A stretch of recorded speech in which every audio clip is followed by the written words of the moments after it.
મારામારીને લઈ અન્ય દર્દીઓને પણ તેની અસર થઈ।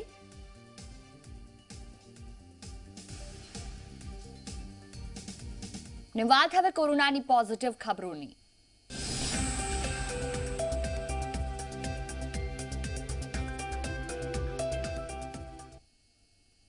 ભારત હાલમાં કોવિડ-19ની બીજી લહેર સામે લડી રહ્યું છે। દરરોજ કેસની સંખ્યામાં સતત વધારા સાથે દર્દીઓ માટે ઓક્સિજનની અછત સર્જાઈ।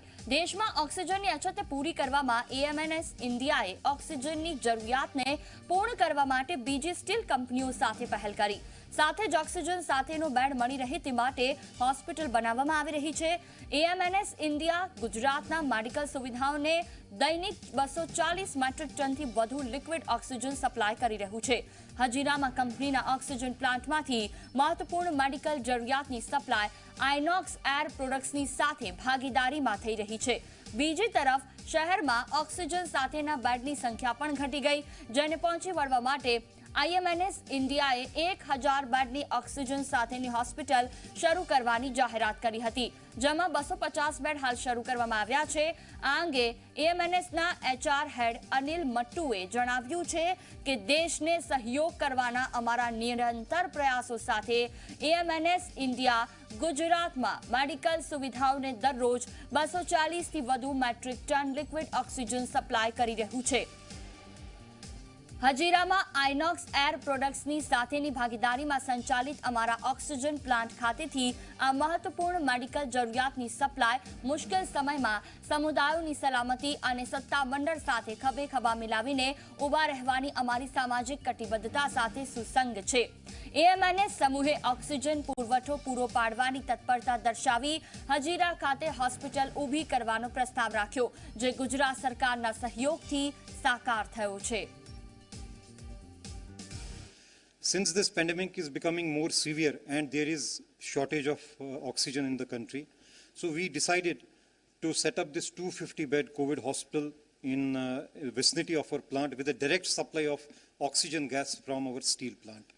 We are upgrading this 250-bed facility to 1,000 beds very shortly, and all the 1,000 beds will have direct supply of oxygen from our plant. For logistics and for technical concerns for transporting liquid oxygen from our plant to hospitals in the city, we found that this is a better way that we supply oxygen gas directly from our plant to this 1,000-bed facility. Now, here the patients will get uninterrupted oxygen supply 24 hours. We are very thankful to Honorable Chief Minister of Gujarat, Collector Surat Municipal Corporation Commissioner, and district administration for providing support for setting up this facility. This is the first facility in the country where the oxygen is supplied from a steel plant directly to the hospital. We have got, this hospital is currently manned by 20 doctors. Then we have got 2 super specialists. We have got a nursing staff of 60 people here. Then we have got paramedical staff. So all the facilities are available. All the required drugs are available in this hospital. And the food facility and the facility for the relatives is also provided here.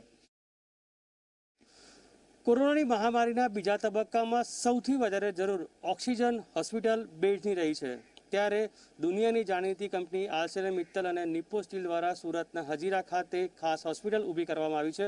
હું આપણા તેના exclusive દ્રશ્યો બતાવી શકાય છે। અત્યારે 1000 બેડની hospital બનનાર છે, જેમાં 250 બેડના જે પ્રાથમિક તબક્કાના બેડ છે તે તૈયાર કરી દેવામાં આવ્યા છે। હોસ્પિટલની અંદર ખાસ વ્યવસ્થા પણ કરવામાં આવી છે, જે બેડ છે તેની વ્યવસ્થા કરવામાં આવી છે, ડૉક્ટર્સની વ્યવસ્થા કરવામાં આવી છે, સરકારની મદદથી આ વ્યવસ્થા કરવામાં આવી છે। અને હું આપને દ્રશ્યો પણ બતાવીશ, જેની અંદર ખાસ ઓક્સિજન લાઇન, કારણ કે જે અત્યારે ઓક્સિજન હોસ્પિટલોમાં આપવામાં આવે છે તે લિક્વિડ ફોર્મમાં હોય છે, જેને જે સ્ટીલ્સ કંપનીઓ છે ત્યાંથી આ ઓક્સિજન બનતા હોય છે અને આ ઓક્સિજન સપ્લાય કરવામાં આવતા હોય છે હોસ્પિટલની અંદર। પરંતુ જે આર્સેલર મિત્તલ કંપની છે તેના દ્વારા જે ઓક્સિજન છે તે પોતાની કંપનીમાંથી સીધો જ આ હોસ્પિટલમાં મોકલવામાં આવે છે અને તેના કારણે જે દર્દીઓ છે તેને ઓક્સિજન કોઈપણ જાતના કપાત વગર, કોઈપણ જાતના હસ્તક્ષેપ વગર મળી શકે છે। આપણી સાથે આ સંદેશ ખાસ વાતચીત કરવા માટે અનિલ મટ્ટુ છે, જે એચઆર હેડ છે ઓલ ઇન્ડિયાના આર્સેલર મિત્તલ અને નિપ્પો સ્ટીલના। એમની સાથે આપણે ખાસ વાતચીત કરીશું અને જાણીશું કે કઈ રીતે આખું તૈયાર કરવામાં આવે છે। જો કહે છે બેડની વ્યવસ્થા, જો કહે છે ઓક્સિજનની વ્યવસ્થા, આ એ જ ઓક્સિજન પાઇપલાઇન છે જેના દ્વારા સીધો કંપનીમાંથી જે ઓક્સિજન છે તે અહીં મોકલવામાં આવે છે અને કોઈ પણ જાતના હસ્તક્ષેપ વગર જે દર્દી છે તેને આ ઓક્સિજન મળી રહે છે.